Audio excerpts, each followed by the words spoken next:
اللہ اللہ اللہ۔ اس نشست کے اعتبار سے میرا الوداعی تحفہ ہے آپ کے لیے، اور وہ یہ کہ میری جو دینی، ملی، تاریخی، سیاسی، عمرانی جو سوچ ہے، جو فکر ہے میرا، جو 50 برس سے زائد عرصے کے مطالعے اور غور و فکر پر مبنی ہے، جس مطالعے میں میری آنکھیں بنیادی طور پر قرآن اور حدیث ہیں، لیکن یہ کہ دنیا کا مشاہدہ، کھول آنکھ، زمین دیکھ، فلک دیکھ، فضا دیکھ، دنیا میں کیا ہو رہا ہے، کیا کیا عوامل ہیں، ماضی کیا تھا، ہم کہاں کھڑے ہیں، اب کہاں جانا ہے، اس پر میری ایک سوچ ہے، میرا فکر ہے۔ پھر یہ کہ ہماری اخروی نجات کا دار و مدار کس چیز پر ہے۔ تاریخ کے بہاؤ کو نہ میں روک سکتا ہوں، نہ آپ روک سکتے ہیں، وہ تو ڈانگ بہتا رہے گا، اور اس کو فیصلہ کرنے والا صرف اللہ ہے۔ کسی فرد بشر کے اختیار میں نہیں ہے کہ وہ تاریخ کے بہاؤ کو موڑ دے۔ ہاں، محمد رسول اللہ نے موڑا تھا صلی اللہ علیہ وسلم، لیکن یہ ہے کہ ہم اس تاریخ کے بہاؤ میں تنکوں کی طرح بہتے چلے جائیں، یا یہ کہ ہمیں کچھ کرنا ہے۔ اس اعتبار سے میں اپنے فکر کا خلاصہ آج آپ کی خدمت میں پیش کروں گا، وہ میرا اس سلسلہ اجتماعات کے اعتبار سے الوداعی تحفہ ہوگا۔ اب میں آغاز کر رہا ہوں۔ پہلی بات، اس سبب میں 3 باتیں مجھے کہنی ہیں۔ سب سے پہلی بات یہ کہ زندگی کی سب سے بڑی حقیقت موت ہے۔ ہم بھلائے رکھتے ہیں، اپنے ذہن سے اسے دور رکھتے ہیں، لیکن واقعہ یہ ہے کہ زندگی کی سب سے بڑی حقیقت موت ہے۔ خدا کے منکر پیدا ہوئے ہیں، لیکن موت کا انکار کرنے والا تو کوئی پیدا نہیں ہوا۔ اس لیے میں نے آیت آپ کو سنائی، کل نفس ذائقۃ الموت، ہر سی نفس کو موت کا مزہ چکھنا ہے، ہر جاندار کو موت کا مزہ چکھنا ہے۔ ثم الینا ترجعون، پھر ہماری طرف لوٹا دیے جاؤ۔ تو زندگی کی سب سے اہم حقیقت موت، اور موت کے بعد رجوع اللہ، آخرت، یہ سب سے بڑی حقیقت ہے۔ ایک حقیقت سب مانتے ہیں، سب جانتے ہیں، دوسری حقیقت کے اوپر پردہ پڑا۔ میں نے اس اعتبار سے نوٹ کیا، یہ الفاظ قرآن میں 3 مرتبہ ہے، کل نفس ذائقۃ الموت، ہر جاندار کو موت کا مزہ چکھنا ہے۔ انبیاء اس سے مستثنا نہیں رہے، رسول اس سے مستثنا نہیں رہے، اولیاء اللہ مستثنا نہیں رہے۔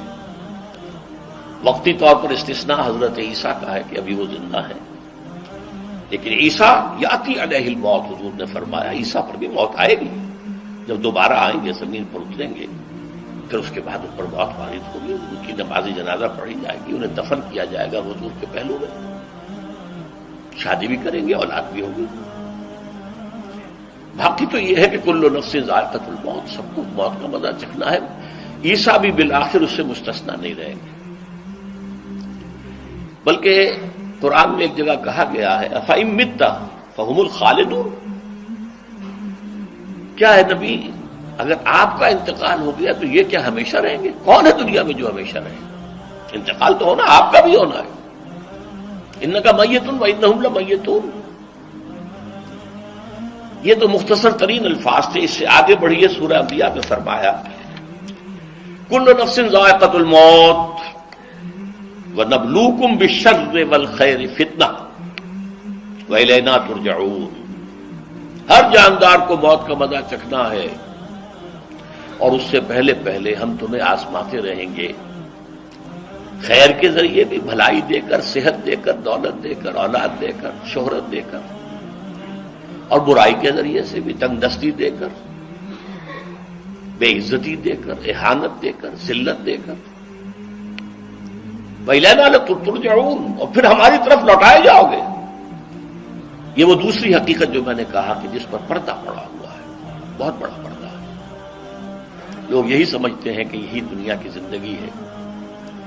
قرآن کہتا ہے ان الدار الآخرۃ لہی الحیوان لو کانوا یعلمون، یہ تو آخرت والی زندگی ہے جو اصل زندگی ہے۔ کاش کہ انہیں معلوم ہوتا.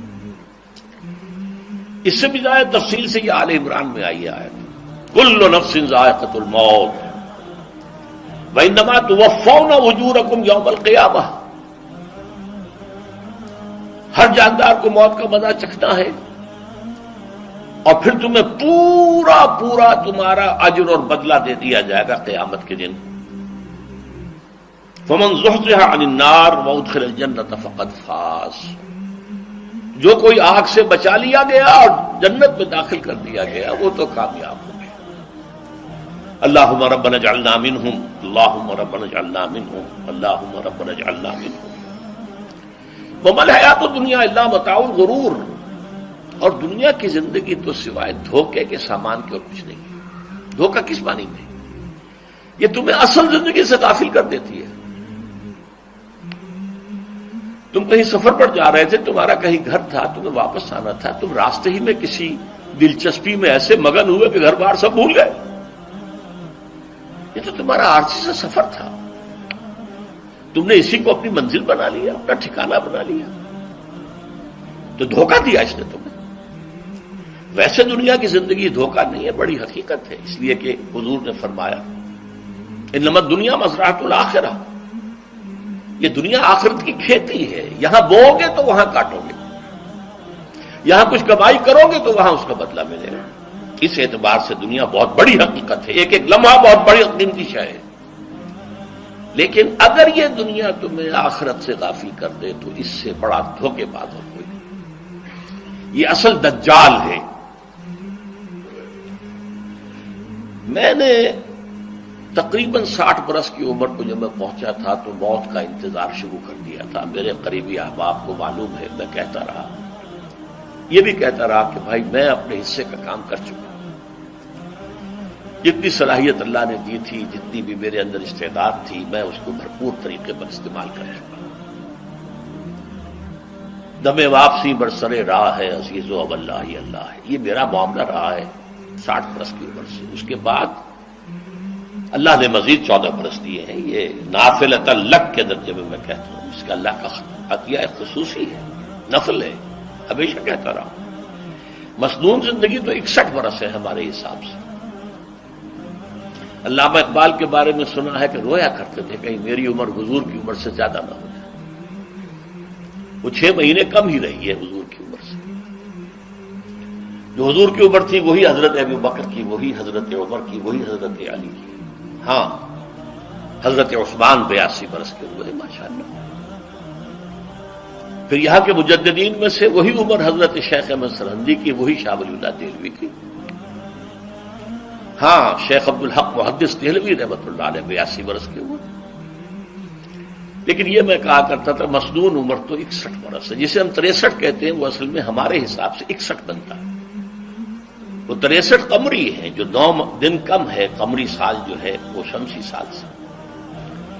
بہرحال میں اس وقت سے منتظر تھا، لیکن جو بھی وقت اللہ نے دیا ہے اللہ کا شکر ہے وہ مفید کاموں میں لگا ہے. ان میں خاص طور پر میں سمجھتا ہوں کہ اللہ کا مجھ پر سب سے بڑا احسان، اور مجھے پر نہیں، بہت بڑے پیمانے پر لوگوں پر جو احسان ہوا ہے وہ میرا 1998 کا دورہ ترجمہ قرآن ہے جو کراچی میں ہوا تھا. 1998 کے مارچ میں میرا بڑا آپریشن ہوا، دونوں گھٹنے تبدیل کیے گئے. لیکن 98 کے آخر میں، حالانکہ میں چل نہیں سکتا تھا، کراچی میں مسجد جو ہے اونچی ہے، دوسری منزل پر ہے، تو خاص ریمپ بنایا گیا جس کے ذریعے میں ویل چیئر پر مجھے لے جایا جاتا تھا. میں نے درس دیا. اس درس کی گزشتہ چند سالوں سے پوری دنیا میں جو گونج ہوئی ہے اللہ کے فضل و کرم سے، اللہ کوئی حکمت خداوندی اس کے ساتھ وابستہ ہے. اس میں میرے کسی کام کو دخل نہیں ہے، میری کسی کوشش کو دخل نہیں ہے. میں نے تو جو درس میں دیتا آ رہا تھا سن 85 سے دورہ ترجمہ قرآن، البتہ یہ بات ضرور ہے کہ میں نے محسوس کیا تھا کہ سن 98 کے اس درس میں دورہ ترجمہ قرآن کے مجھے خصوصی انشراح حاصل تھا. میری ساری گفتگو کا حاصل کیا ہے؟ دیکھیے، نظریاتی تحریکوں کا تعلق اشخاص سے نہیں ہوتا. ٹھیک ہے، کوئی اس کا داعی ہوتا ہے، کوئی اس کا مؤسس ہو جاتا ہے، کوئی اس کا آغاز کرنے والا ہوتا ہے، لیکن نظریاتی تحریک افراد سے وابستہ نہیں۔ افراد آتے چلے جاتے ہیں اپنا اپنا حصے کا کام کر کے، جس کو جتنا مقدر ہے، جس کی اللہ تعالیٰ کی طرف سے توفیق ہے، وہ اپنا کام کرے گا، چلا جائے گا۔ یہ چمن یوں ہی رہے گا اور ہزاروں جانور اپنی اپنی بولیاں سے بول کر اڑ جائیں گے۔ مبارک ہیں وہ لوگ جنہیں قرآن کی بولی بولنا نصیب ہو جائے۔ وَإِنْ يَحْسَبُ أَنِّي مِنْهُمْ، مجھے گمان ہے، اللہ کا فضل ہے کہ میں ان میں سے ہوں، میں نے قرآن کی بولی بولی ہے، اور قرآن مجید کو جیسا کہ وہ ہے ایز اٹ از، اپنے کو مذمومہ خیالات، اپنے کوئی ذہن سے زائدہ نظریات کو میں نے اس میں دخل نہیں دیا، جسے انگریزی میں آپ آبجیکٹیولی کہتے ہیں، خالص معروضی طور پر قرآن کو پڑھا، قرآن کو قرآن سے سمجھا ہے، یا پھر سیرت رسول سے سمجھا ہے۔ میں لفظ سنت کی بجائے سیرت استعمال کر رہا ہوں۔ قرآن مجسم حضور تھے صلی اللہ علیہ وسلم، اور حضور کی سیرت اور حیات جو ہے وہ قرآن مجید کی اصل تفسیر ہے۔ یہ حقیقت بھی بہت کم لوگوں کے علم ہے۔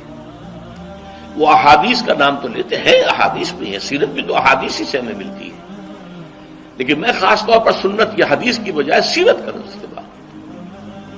قرآن کی دو سورسز ہیں، قرآن خود اور سیرت رسول صلی اللہ علیہ وسلم۔ اللہ اللہ اللہ لا الہ الا اللہ، اللہ اللہ لا الہ الا۔ آمینہ بی بی کے گلشن میں آئی ہے تازہ بہار، آمینہ بی بی کے گلشن میں آئی ہے تازہ بہار، پڑھتے ہیں صلی اللہ وسلم، پڑھتے ہیں صلی اللہ وسلم، آج درو دیوار۔